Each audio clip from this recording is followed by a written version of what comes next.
Buenas, buenas, buenas. Volvemos como cada semana con GPS Audiovisual. Hoy desde Mar del Plata, donde hasta el domingo 12 se desarrolla el 38º Festival Internacional de Cine. GPS Audiovisual en vivo y donde hay que estar. Y además con un programa especial dedicado a las mujeres en el festival. Vamos con Paula Hernández ya.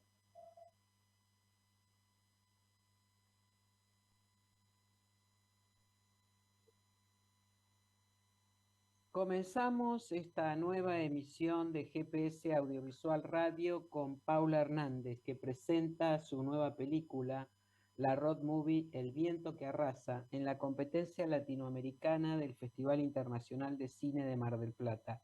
Gracias por acompañarnos, Paula. No, gracias a vos, Juli. El universo que describe El viento que arrasa está atravesado por la mirada de la protagonista, Almudena González. Y quien haya leído la novela de Selva Almada advertirá que la película toma por otros caminos. ¿Cómo fue el proceso de reescritura? ¿Cómo se trabajó con Selva Almada? Mira, yo no trabajé con Selva, Selva se dio dio los derechos para que hiciéramos la adaptación, pero el trabajo de adaptación lo hice junto con Leonel D'Agostino, que es con quien yo vengo escribiendo. Un poco la decisión al leer la novela, antes de que entrara Leonel, fue pensar, digamos, la novela tiene algo tramposamente cinematográfico, pero en algún momento me puse a pensar qué es lo que me interesaba a mí de esa historia, que básicamente era el mundo, el universo que contaba esos cuatro personajes, y, y sí me pareció que había dos decisiones que para mí eran importantes tomar a la hora de abordar el proyecto. Una tenía que ver con la estructura temporal, que fue contar una historia en una línea de tiempo y no como es la novela, que tiene un ida y venida en el pasado y en el presente de los personajes, y a su vez contar la mirada de una mujer, que es la única mujer dentro de la historia, dentro de su universo masculino, y justamente una mujer que está en un desarrollo de pasar de adolescente, joven a mujer, y entonces me parecía atractivo contar esa mirada sobre ese universo, justamente en una edad en la que están los personajes preguntándose quiénes son y Sí. hacia dónde van. Ujú. ¿Y cómo, bueno, cómo conciliaste? ¿Hiciste esa elección que estás comentando y de qué manera conciliaste tu propio universo con la búsqueda literaria de Selva Almada? Y creo que es un poco, la novela tenía ya de por sí temas que a mí me interesaban. Las últimas películas que yo vengo trabajando hablan sobre los vínculos, sobre los universos familiares, digamos, en las otras últimas películas, en Los Sonámbulos y la Siamesa estaba más concentrado en el mundo femenino y la mirada de esas mujeres. Acá las madres de alguna manera siguen estando a partir de esa ausencia de las marcas que dejan en esos hijos. Y entonces fue como un trabajo que de alguna manera se me hizo natural, ¿no? Como encontrar temáticas que yo las veía muy propias, pero también, bueno, me permitió ir hacia lugares que no tienen que ver conmigo, como la religión o el mundo rural, ¿no? Que era, eso también es interesante, poder explorar territorios nuevos y un poquito, bueno, saltar al vacío en ese sentido, hacia otros temas. Claro, bueno, es un salto muy bien dado de todas maneras, sí. No es Gracias. el vacío precisamente. Bueno, Ahora, bueno, faltó ha sido el momento de arrancar, que no sabes a dónde vas a terminar, claro, digamos así. claro, claro. Te definís como agnóstica y bueno, y que la religión está alejada de vos, ¿no? ¿Qué significó entrar en el mundo de la religión evangélica para vos?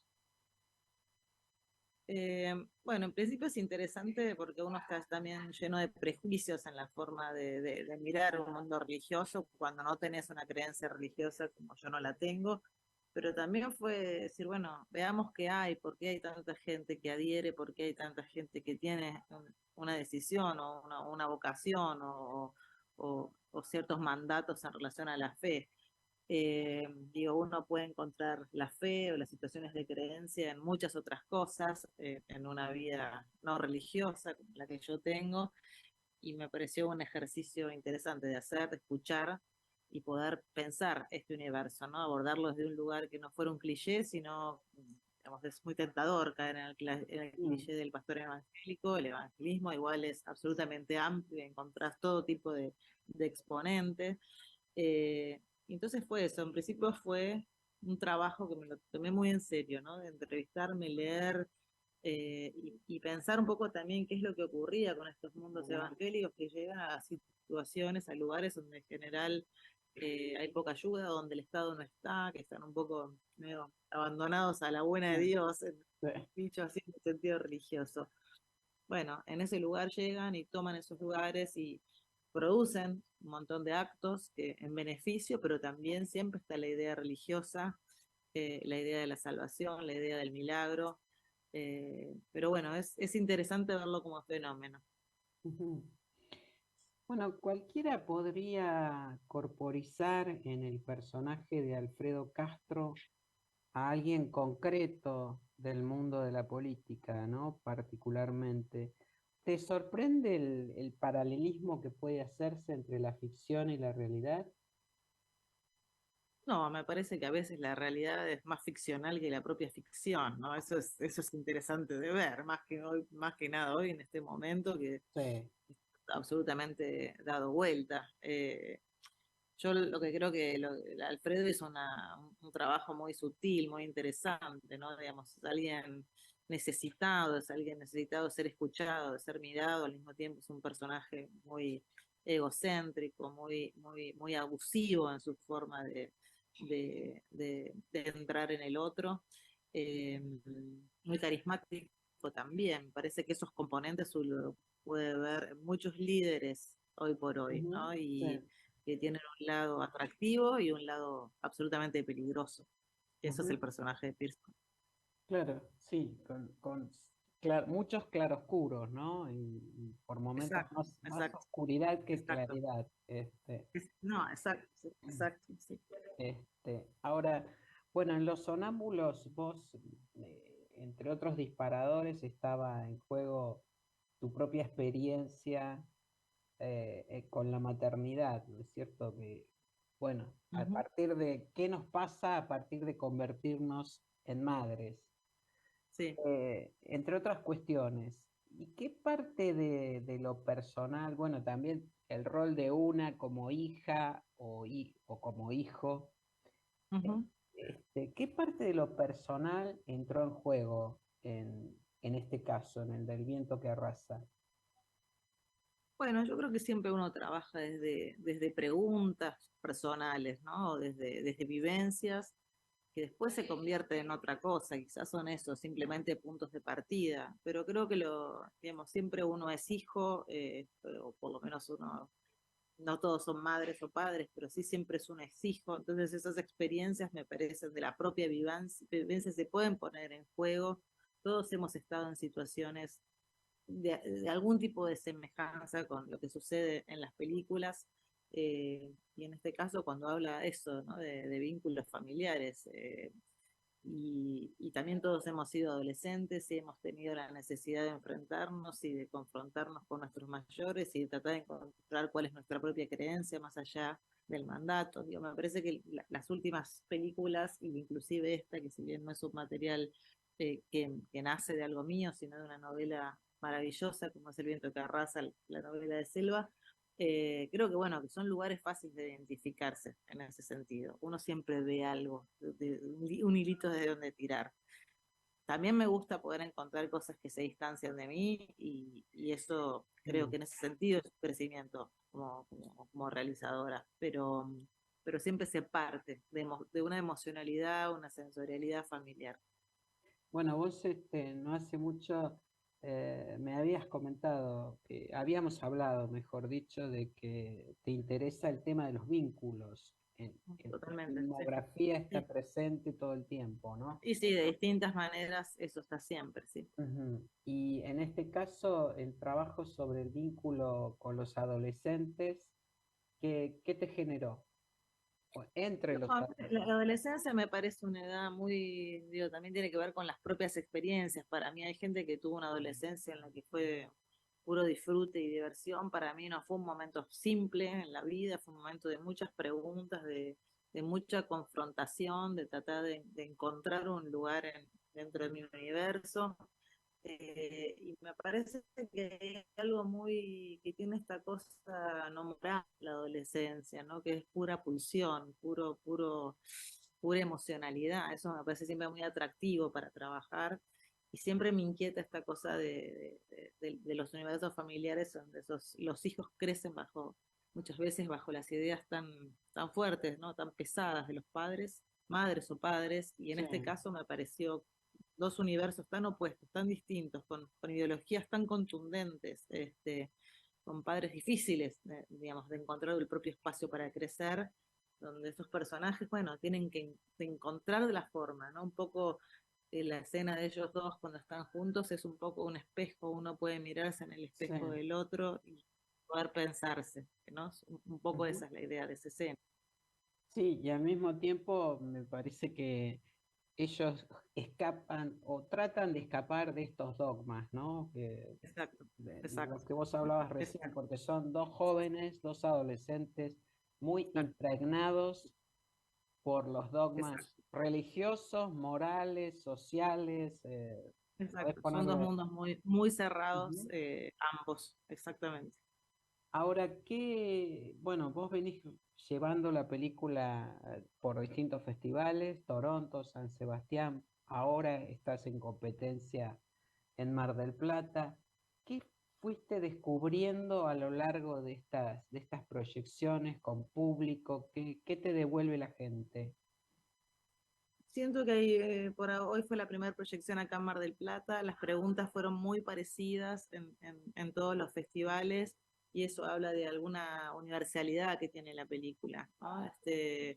Fueron muy hermosas las devoluciones, digo, elogian o preguntan o cuestionan cosas siempre muy similares y eso es atractivo, ¿no? De ver, bueno, como más allá de un público más sajón o un público español, argentino, digamos que bueno, uno puede encontrar más cercanías en el tipo de funciones, que hay algo muy similar. Así que nada, estamos muy contentos con la Ujú. película.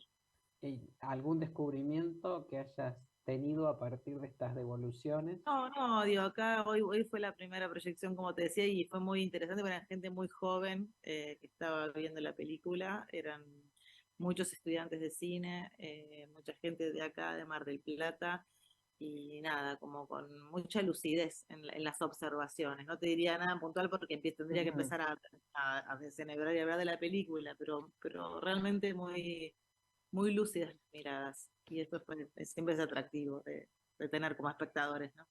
Sí, y muy merecido, por cierto, para esta película, para El viento que arrasa. Paula Hernández, bueno, directora y co-guionista del Viento que arrasa, esta road movie, con Almudena González, Alfredo Castro, Sergi López y Joaquín Acebo.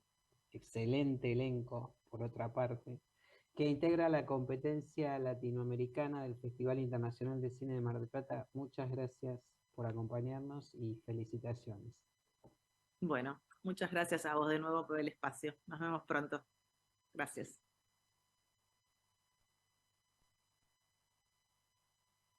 El valor del dólar es de 152 pesos para la compra y 160 para la venta. No hay un ministro de Economía en la Argentina. El gobierno minimiza totalmente Somos el tema del uno dólar. de los países más riesgosos del Con mundo. una inflación del 7%, ¿qué vas a hacer? ¿Comprar dólares? 100, ¿no? 150. ¿150? Hola, Dani, ¿quieren cambiar reales acá en ¿No compras? El mejor. Así que te interesa ser cambista.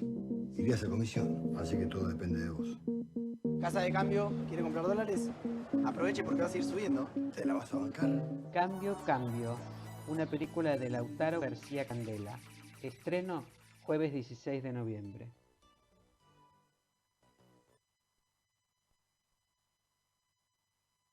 No, gracias a vos. El viernes 11, en el marco del Festival Internacional de Cine de Mar del Plata, se llevará a cabo una mesa redonda que abordará el tema los actuales problemas y las posibles soluciones para el cine argentino. En la misma participarán la diputada nacional Gabriela Pedrali y los miembros del Espacio Audiovisual Nacional, Inés de Oliveira César, Carmen Guarini, Hernán Findlin, Marco Berger y Carlos Jauregui Alzo como moderador. Estamos con Inés de Oliveira César. Es un gusto recibirte aquí en GPS Audiovisual Radio. ¿Cómo estás, Inés? Bien, muy bien. ¿Vos cómo estás, Julia? Bueno, bien, aquí, bueno, uno de los temas que se abordará en esta mesa es el recorrido que hizo el proyecto de ley audiovisual presentado por el EAN en el Congreso, ¿no? A fines de 2022. Un año después, ¿qué evaluación hacen de ese recorrido, Inés? Mira, la verdad que llegar a poder presentar la ley fue realmente un rally, muchos años de laburo y muy importante. Lo que pasa es que nos agarró un año muy difícil para que se traten los temas en el Congreso, ¿viste? Con todo esto que está pasando. Entonces nos hubiera gustado que la ley se pudiera tratar inmediatamente, pero eso, como te imaginarás, un Congreso que tuvo mucho tiempo incluso sin reunirse, bueno, no fue posible. Pero digamos, la ley tiene estado parlamentario, ha sido presentada y lo único que falta es que lo tomen las comisiones correspondientes y ya, digamos. A mí lo que sí me gustaría contar para los que no saben es que el Espacio Audiovisual Nacional lo conformamos las sociedades PCI, que es una sociedad de directores, APIMA, la Sociedad de Productores Independientes, Sí. Argentores, bueno, todo el mundo sí sabrá lo que es Argentores, Sí. y DAC. De arranque empezamos a trabajar juntos porque hicimos un diagnóstico justamente de lo difícil que se nos estaba haciendo seguir produciendo, ¿no? Como nuestras películas, por un tema de que el fondo de fomento cada vez empezó a ponerse más magro, por decirlo de alguna Sí. manera, por la obvia migración de las formas de puesta a disposición de nuestras películas y de las películas en general. Entonces se abandonó mucho la televisión, la gente se empezó a volcar mucho a las plataformas, el cine empezó a tener cada vez menos espectadores y por esas razones lo que cobra el porcentaje de impuesto que va al fomento del cine a través de esto que acabo de mencionar, empezó a ser cada vez más exiguo, porque la gente empezó a consumir básicamente las plataformas que no aportan nada al fondo de fomento, pero que además no tienen una legislación como la tuvieron las televisiones y el cine a través de la ley de cine, Sí. donde sí están ellas, digamos, del 21% de IVA, hay un 10%, o sea, hay un 47% de ese IVA de 21% que va para el Fondo de Fomento Cinematográfico. Ahora, esto no sucede con el IVA que pagamos en los abonos de las plataformas. Entonces, obviamente que ese fondo de fomento empezó a achicarse. Entonces, básicamente se está proponiendo que esto esté contemplado, que las plataformas funcionen como funcionó en su momento la televisión y el cine, porque Sí, son claro. realmente las formas en que se ven los materiales. La aparición de las nuevas tecnologías lleva también a modificar las formas de consumo, las formas de ver, las formas de producir, pero también las formas de percibir financiamiento, ¿no es cierto?, para las producciones. Esto Exacto. es básicamente uno de los puntos fuertes del proyecto, del anteproyecto de ley que ustedes presentaron desde LEAN. Hay otras propuestas tendientes a modificar la ley de cine, ¿no?, que a lo largo del año se fueron dando a conocer. Ahora, con respecto a la propuesta que hace ELEAN, ¿qué diferencias encuentran ustedes? Para ustedes los Básicamente que es digamos, lo que nosotros estamos proponiendo es un circuito virtuoso. ¿En qué sentido? Que no estamos proponiendo la creación de un nuevo impuesto. No Claro. estamos proponiendo que hay que gravar con un impuesto nuevo a las OTTs. Lo que estamos diciendo es que del mismo impuesto que todos pagamos, porque en este país además el cine o el audiovisual no están exentos de IVA, Ujú. ¿sí? Sí.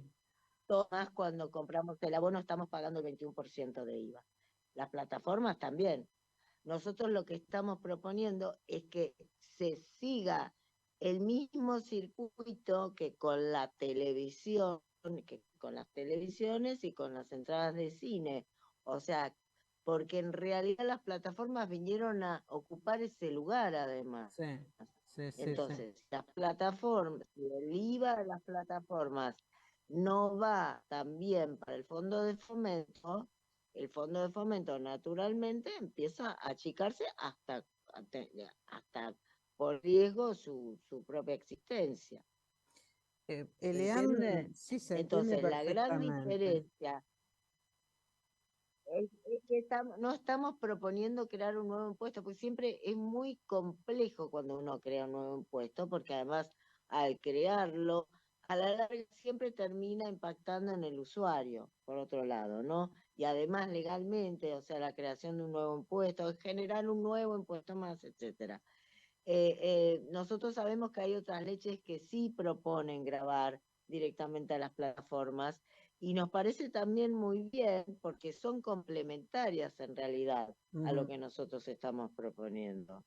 No se pelean para nada, digamos, y además hay un impuesto aparte, bueno, un impuesto aparte bárbaro. Pero no es la única, no es lo único importante, porque esta es una ley federal donde lo que se intenta también es federalizar el audiovisual.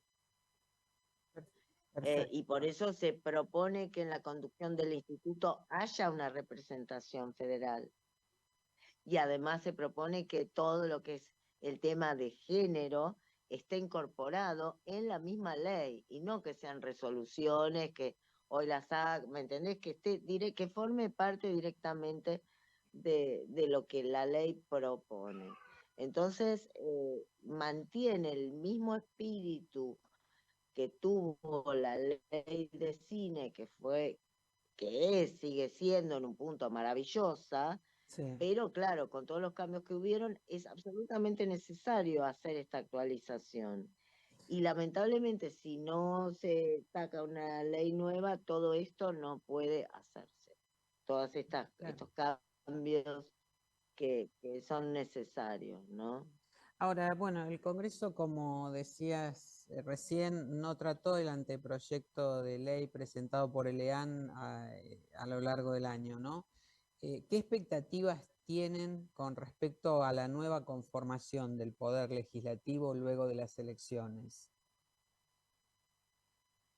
Vos me estás haciendo un chiste muy gracioso, porque yo no sé quién te puede responder eso. Perdón. Estamos en un momento, Julita, disculpa, donde realmente esa respuesta yo no la tengo, porque hay primero no tenemos idea qué va a pasar, no sabemos realmente quién va a ganar, ni tampoco sabemos quiénes van a terminar conformando qué. Sí. No sé, hay mucha movilidad. Sí. Ahora, lo que sí te puedo asegurar es que esté quien esté, nosotros tenemos la ley con estado parlamentario, Claro. y ni bien se armen las comisiones correspondientes, lo primero que vamos a hacer va a ser estar ahí para que el proyecto sea tratado en las comisiones correspondientes, que son, por un lado, la Comisión de Cultura, primero la Comisión de Hacienda, porque si bien de presupuesto de Hacienda, porque si bien no crea un nuevo presupuesto, trata justamente del IVA, que también las OTT es una parte del IVA de las OTT, también se deriva. La ley de cultura, la Comisión de Cultura y la Comisión de Comunicación. Son las 3 comisiones que tienen que tratar la ley. Bueno, no pretendía, justamente apuntaba a eso la pregunta, ¿no? No hacer futurología, pero sí porque No, sé claro. que tienen ya, han tenido muchas conversaciones y muchas gestiones con distintos sectores del Poder Legislativo, como para que esto, bueno, avance ni bien se pueda, ¿no es cierto? Ni bien se despeje el camino. Ahora, ¿qué expectativas tiene el EAN con respecto a la mesa que debatirá el futuro del cine argentino aquí en Mar del Plata? A nosotros nos parece que es muy importante que la gente pueda acceder a conocer de una manera amigable y sencilla, digamos, cuál es el espíritu de esta ley, qué cosas persigue como objetivos fundamentales esta actualización de la ley existente, es necesario incorporar todos los formatos que antes no existían, tampoco en el cine no existían todos los formatos que existen hoy, digamos, que debemos incorporar en una ley del audiovisual. Y pensamos que es un espacio que invita a que la gente escuche, a que la gente también pueda opinar, a que la gente también pueda hacer preguntas que le surjan ahí. Digamos, nos parece que estos espacios de charla, y sobre todo en el Festival de Mar del Plata, que es un festival importante, convocante, donde además este año hay una movida muy fuerte en defensa de nuestro cine, más que nunca, porque es necesaria, digamos. Sí. Nos parece que es muy importante que estemos ahí y que estemos para comunicar y que estemos también para responder las cosas que surjan ahí y para hacer un intercambio. Y esperamos, digamos, la expectativa es que esta mesa convoque a la gente del audiovisual, que vengan, que participen, que se establezca un ida y vuelta. No sé, Bueno, ¿viste? Nos parece muy importante. recordemos entonces que la mesa, los actuales problemas y las posibles soluciones para el cine argentino se hará el viernes 10 a las 16 en Chauvin. Esto es en San Luis 2849 de aquí de Mar del Plata. Inés, gracias por acompañarnos. Allí estaremos. Sí. Bueno, Julia, muchas gracias a vos.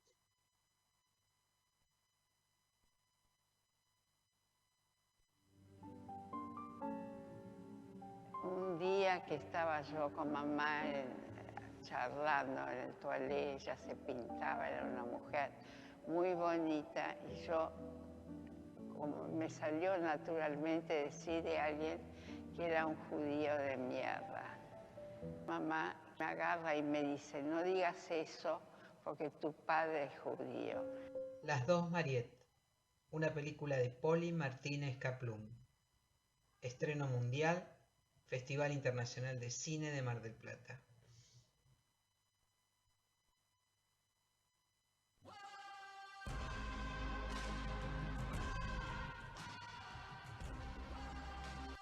El Instituto de Artes Audiovisuales de Jujuy dio a conocer un comunicado. Desde el Instituto de Artes Audiovisuales de Jujuy defendemos la soberanía audiovisual nacional. Creemos en un Estado que apoye a la cultura y a la industria audiovisual. Un Estado que proteja y potencie los puestos de trabajo que genera nuestra actividad. Un Estado que fomente un cine plural y federal. 2, 1. Productora, guionista, docente Ingrid Pokropek debuta como directora en la competencia argentina del Festival Internacional de Cine de Mar del Plata. Lo hace con Los Tonos Mayores, una historia centrada en la figura de una joven de 14 años que comienzan a salirle sonidos de su propio cuerpo y se obsesiona con investigar de dónde vienen estos ruidos en principio y qué los genera. Ingrid, bienvenida a GPS Audiovisual Radio y Gracias. muchas gracias por acompañarnos. Bueno, ¿cómo se generó esta historia? ¿Cuál fue el origen? ¿Por qué te interesó debutar como directora con este tema?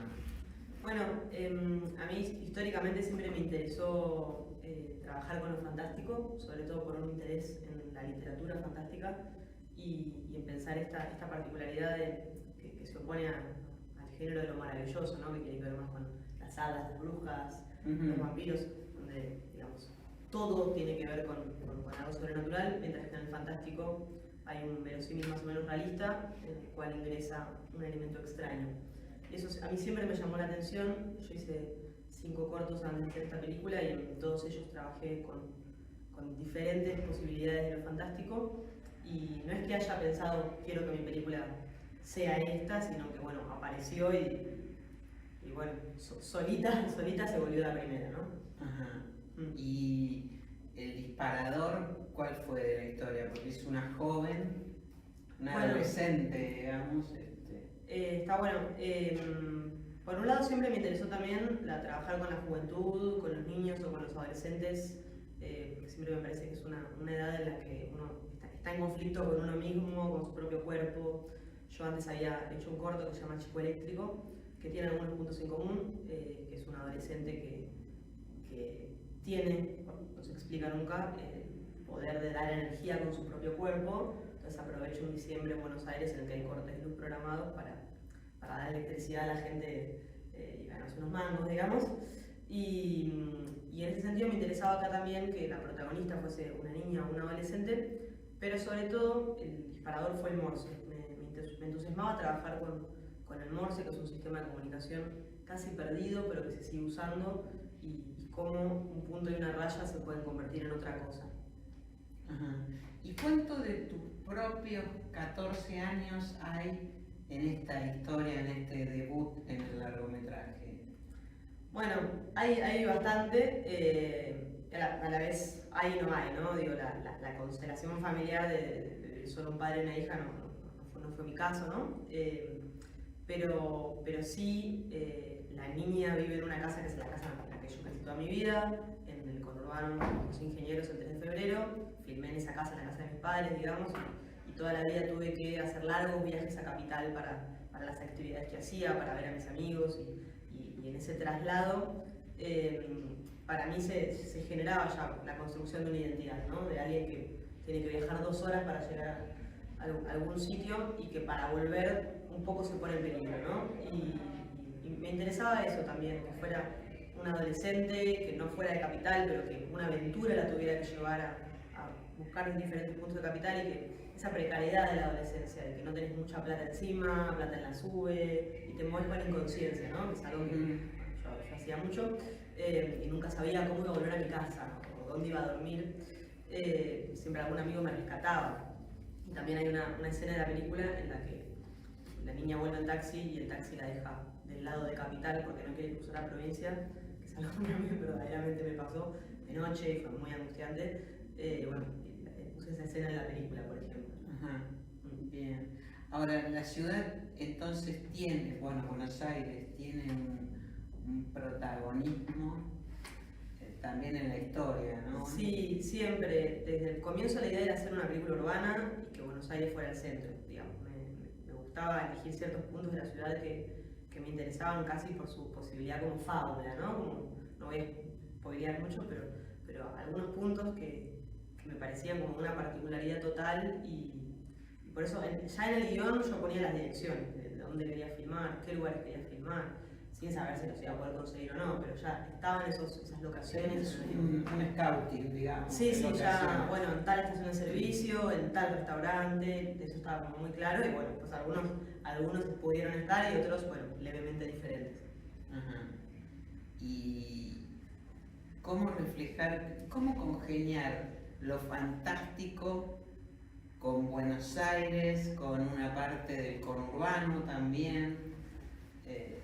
Bueno, para mí la idea que quería que estuviera en la película, yo no sabía si está o no está, era digo, que la ciudad está poblada de misterios, ¿no? Digo, no hace falta que uno invente toda una ficción en la que quiera imprimirle a Buenos Aires algún tipo de misterio, porque la ciudad ya lo tiene. En ese sentido aparece en la película un pequeño mito alrededor del planetario, que es que el planetario está sostenido por un libro de Ray Bradbury, Crónicas Marcianas, que es un libro con poderes protectores, supuestamente, y que está enterrado por el arquitecto en las columnas del planetario, dividido en 3 partes, ¿no? Entonces, ese que es un pequeño relato que no tiene que ver con el gran argumento de la película, lo puse sobre todo para hablar de esto, de la ciudad de Buenos Aires como un lugar en el que habita la ficción, ya de por sí.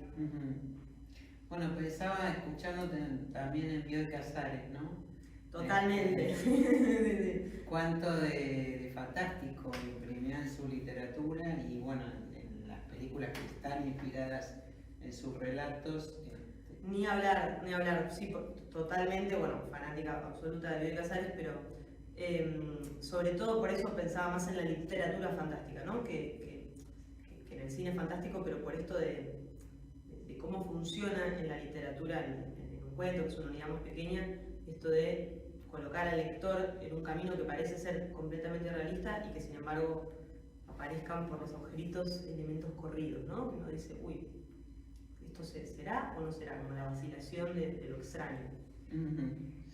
Ya desde el título, la película está anticipándonos que la música tiene un papel muy importante en el relato. ¿Este aspecto cómo lo trabajaste?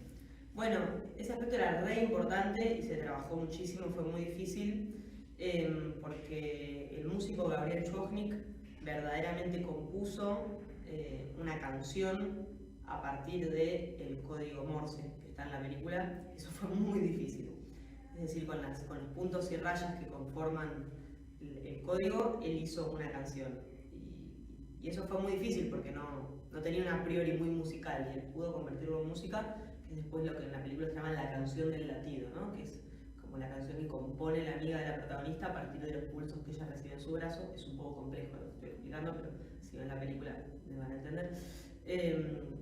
Y en ese sentido, Gabriel Chojnik hizo un trabajo increíble con esa traducción, digamos. ¿Qué pasó con todo esto que vos estás contando? En el debut aquí en el Festival Internacional de Cine de Mar del Plata. ¿Qué devolución te hizo el público? ¿Qué percibiste que no habías advertido hasta ese momento, digamos, al ver la película con público en pantalla grande? Bueno, para empezar vi otra película, ¿no? Cuando uno la ve con gente riéndose en momentos que uno dice, wow, ¿por qué se están riendo acá?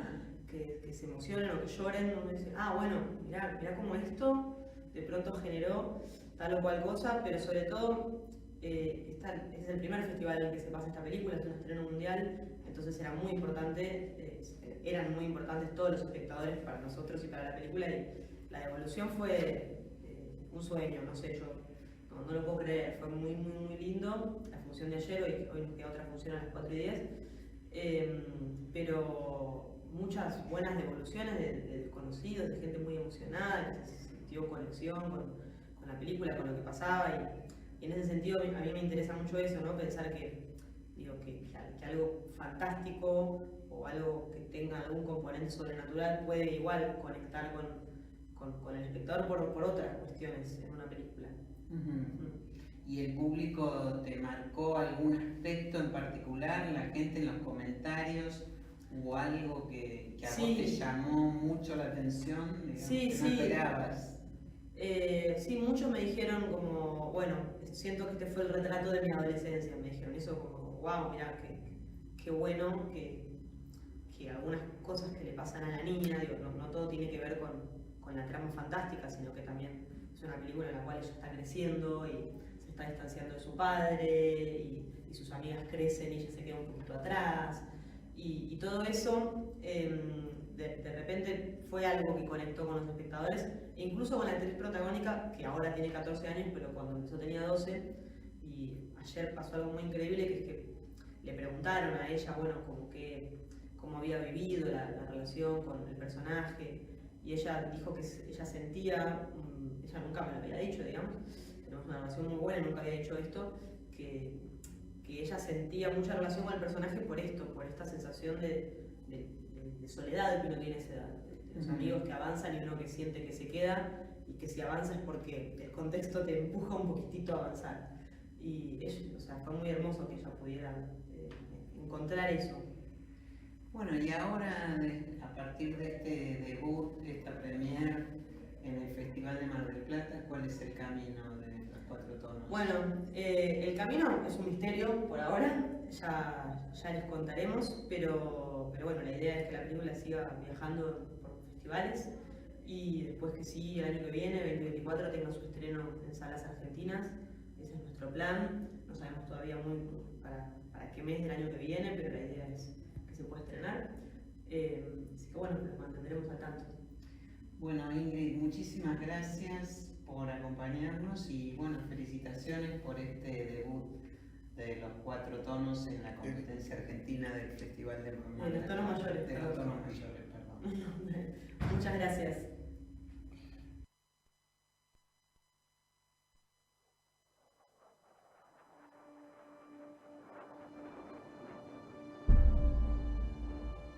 Si fuera una película, tan solo una película, ¿a dónde la filmarías?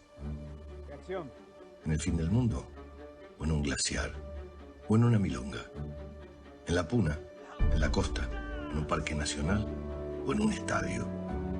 ¿En el obelisco? ¿En el Monumento Nacional de la Bandera? ¿O en un club de barrio? ¡Filmame esto, Néstor! Si fuera solo una película, ¿qué historia contarías? Tenemos próceres, heroínas y revolucionarios.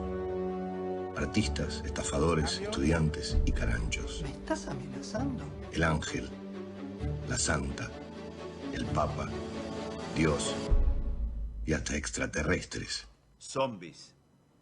Vampiros hubiese sido una buena respuesta, pero los zombies le ganan de lejos. Acá hubo guerras e independencia, dictaduras y democracia, romances y resurgimientos. Acá nos reinventamos, crecemos. Tenemos a los que nacen con rivalidades de por vida y vidas que nacen de las rivalidades. Hay bailes, asados, casamientos y encuentros. ¿Pero que ya está? Acá hay crisis. ¿Era para cobrar? Acá no es fácil. Es con ingenio, con picardía, con todo. Por eso hacemos ruido, por eso jamás pasamos desapercibidos. Nos nombran en cada rincón del planeta, en series y películas. Ganamos Copas del Mundo, Oscars, premios y reconocimientos. Acá las victorias llegan, y cuando llegan, nunca se olvidan. Tenemos memoria. Si fuera tan solo una película sería inabarcable. Pero no, es mucho más que eso. No es solo cine, es cine argentino. Señores jueces, nunca más.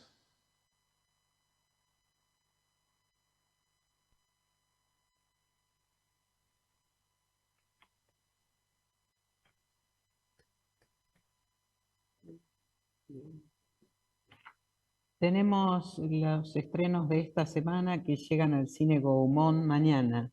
Se trata de La resistencia de la especie, un drama dirigido por Walter Tesblum, y los documentales Las heridas de Alberto Licher, Las delicias de Eduardo Crespo y Sexo y revolución de Ernesto Ardito. Vamos ya con nuestra siguiente entrevistada. Guionista, actriz, productora y directora, Ana Katz es una de las mujeres fundamentales del cine argentino de este siglo. El Festival Internacional de Cine de Mar del Plata le otorgará un premio a la trayectoria en reconocimiento a su extensa y prolífica actividad. Estamos con Ana Katz y nos da muchísimo gusto recibirte aquí en GPS Audiovisual Radio y precisamente por este tributo. Ana, ¿cómo estás? Si te desmuteas, estás muteada y no te podemos escuchar. Sí, tenés razón, estaba muteada, ¿no? Perdón. Bueno, no, gracias decía y gracias por acompañar también, que es tan importante ese cruce de miradas, de hacer y también escribir y leer y ver y todo eso.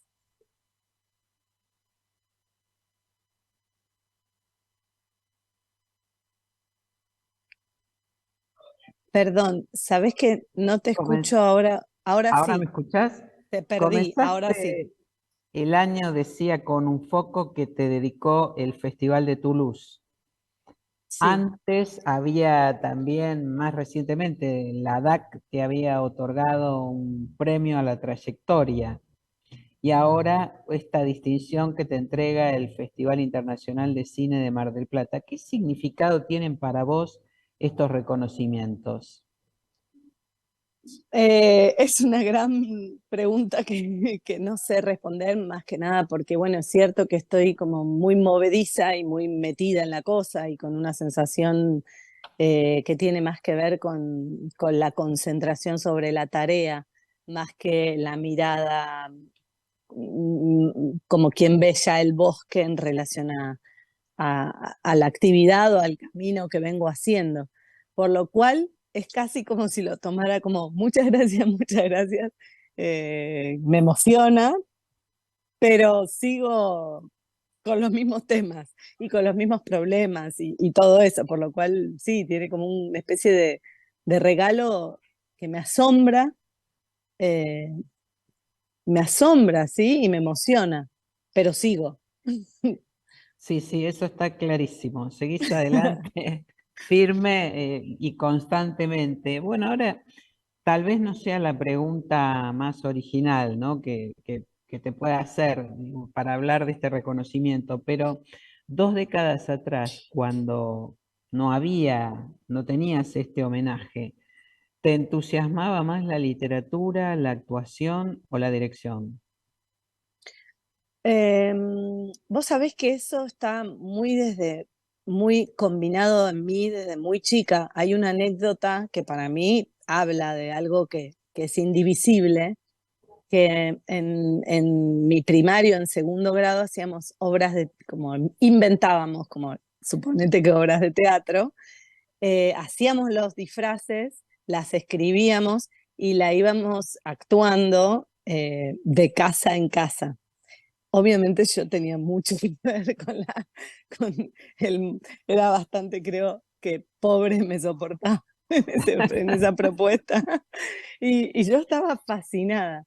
Y de verdad que era todo eso, porque yo la actuaba y la dirigía y la escribía. Entonces es como si siempre hubiese habido una cuestión medio indivisible y lo que sí puedo decir es que sí siempre hay algo que me importa más incluso cuando a veces me convocan, que no es para dirigir yo y me convocan, a veces no entiendo bien mientras escucho la invitación si me van a ofrecer escribir o actuar, pero en realidad lo que más me importa es de qué están persiguiendo, de qué están hablando, cuál es el asunto ahí.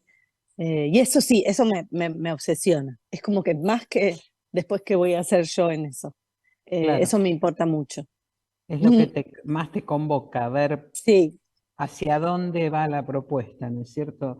Bueno, sí. justamente te iba a preguntar, porque en tu cine hay tópicos, temas que generalmente están presentes y que, bueno, forman un sello, ¿no? Un estilo, el estilo Anna Katz, si me permitís decirlo así.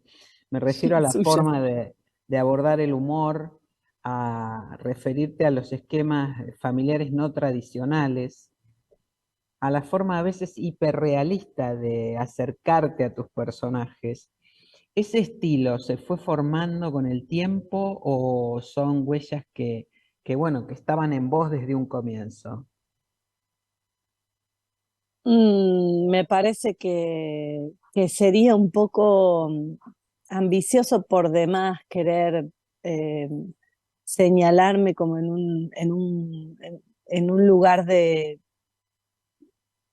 control sobre todo eso. Creo que no, creo que en todo caso lo que por ahí a mí me ayuda es como asumir esa voz que es desde donde yo sé ver, no es más que eso, eh, así tenga una cuestión por momentos, porque a veces me pasa que me dicen, bueno, es medio raro, o yo eso, eso es lo que yo no, o qué intentás con el humor, es lo que no asumo en el sentido de no busco gobernar sobre eso, sino tratar de dar espacio a esa sensibilidad, siempre dependiendo y formando parte de equipos yo, ¿no? Siempre mezclada entre personas, nunca, nunca sola en eso, nunca. Entonces, creo que hay algo de como una especie de cabeza grupal que se va formando, personas que pasan, personas que se quedan y que también en conjunto, porque el cine es tan colectivo,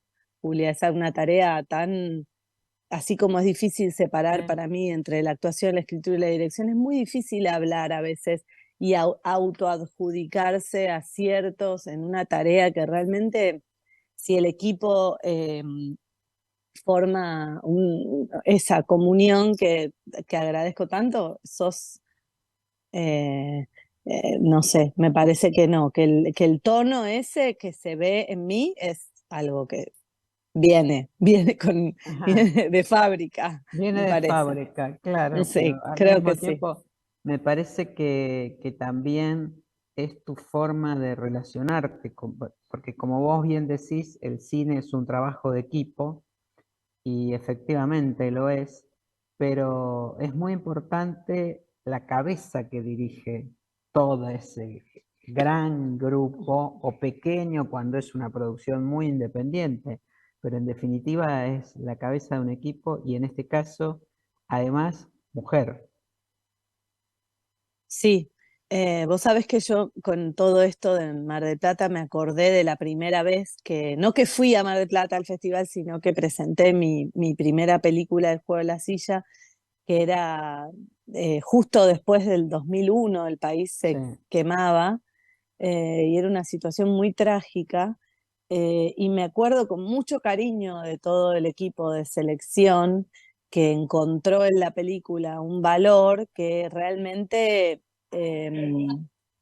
no era como tan convencional, una película particular, y pensaba cuán importante es en esto de encontrarse que alguien tal vez tenga un tono o su propio tono, como vos decís, que es lo que sería como esa mirada que atraviesa, digamos, todo ese colectivo, como para que se mantenga como que para se mantenga ese tono y no se vaya diluyendo en función del trabajo, pero qué importante que es también gente que abraza eso y que dice animémonos, ¿no? Lo pienso en relación a mucha gente que por ahí está empezando o que hace cosas diferentes, y cómo a veces cuesta cuando algo está por fuera de lo que está, entre comillas, de moda o que... Sí, lo estándar, digamos, de la norma, ¿no?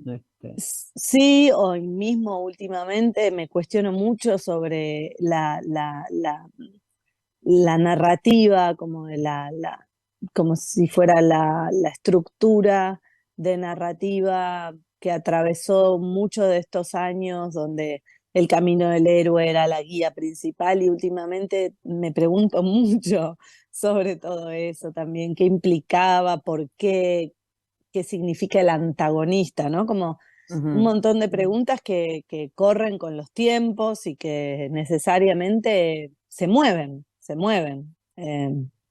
Sí, sí, sí.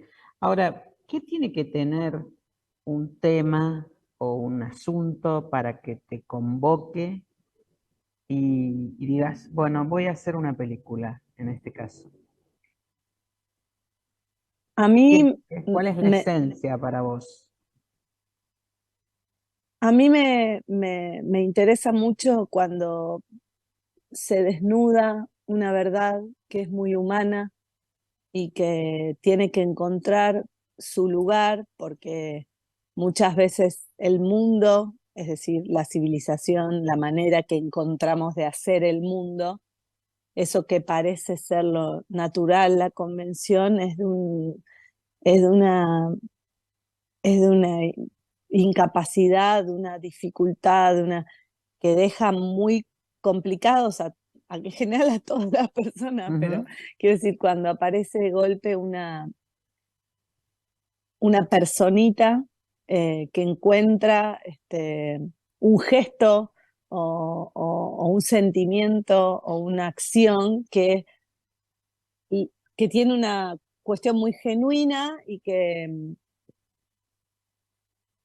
le vale la batalla, ¿no? Eso a mí en general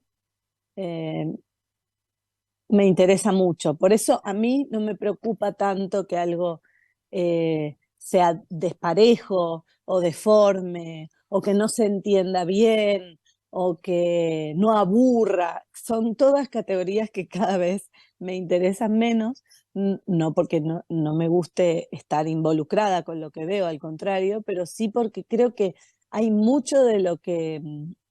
Mira, te digo más, creo que mucho de esos relatos preseteados de alguna manera que consumimos, creo que hoy con tanta serie y con tanta producción, el otro día me decían que hay 27.000 series en este momento en el mundo, series, sin películas, cada una con 1.000 capítulos. Entonces yo pensaba, creo que esa es casi que con los ojos cerrados y en automático uno más o menos puede entender, cualquier persona, no alguien que trabaja, guionistas, puede entender más o menos cómo se estructura. Es como las canciones muy comerciales que las podés seguir sin saber cómo siguen.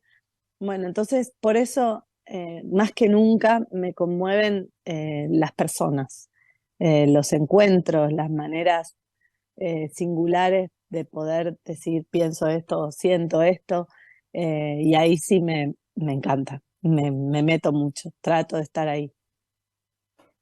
¿Qué viene después de este premio a la trayectoria, Ana? No, estoy, claro, en un montón de cuestiones. Por un lado, no sé bien qué se puede decir, qué no de las cosas. Estoy escribiendo mucho. Claro, de golpe me pregunté si está todo como firmado, como corresponde, pero no. En realidad creo, Julia, que no puedo decir todo. Yo por mí encantada, pero bueno, es cómo funciona también estas cuestiones contractuales. Pero estoy escribiendo para 2 películas que vengo como cocinando a la vez. No me preguntes por qué, no lo sé. No sé cuál va a ser primero, pero estoy en eso. Y también voy a actuar en una obra de teatro bastante grande, que ya ha salido por ahí, pero que todavía yo no lo puedo decir mucho. Bueno, y por la ahora, vida, ¿no? Claro, la vida, exactamente. La Si vida me que decís también que es el cine. eso te Ana, iba a decir, si me decís después del homenaje es cruzar los dedos y seguir tratando de hablar con personas para que sigamos en un país más o menos posible. Así que en eso creo que estamos todos. Así que bueno, eso. por más y mejor cine argentino, entonces. Ana, Muchas muchísimas gracias. gracias por esta entrevista. Te esperamos aquí en Mar del Plata. Vamos a estar acompañándote en este premio a la trayectoria. Y nos estamos Muchísimas gracias. despidiendo. Un beso enorme. Bueno. Nos estamos despidiendo. Gracias. Hasta el próximo miércoles. Gracias por acompañarnos en este programa especial desde el Festival Internacional de Cine de Mar del Plata. Y ya saben, como decimos siempre, vean cine argentino. Hasta la semana que viene y gracias.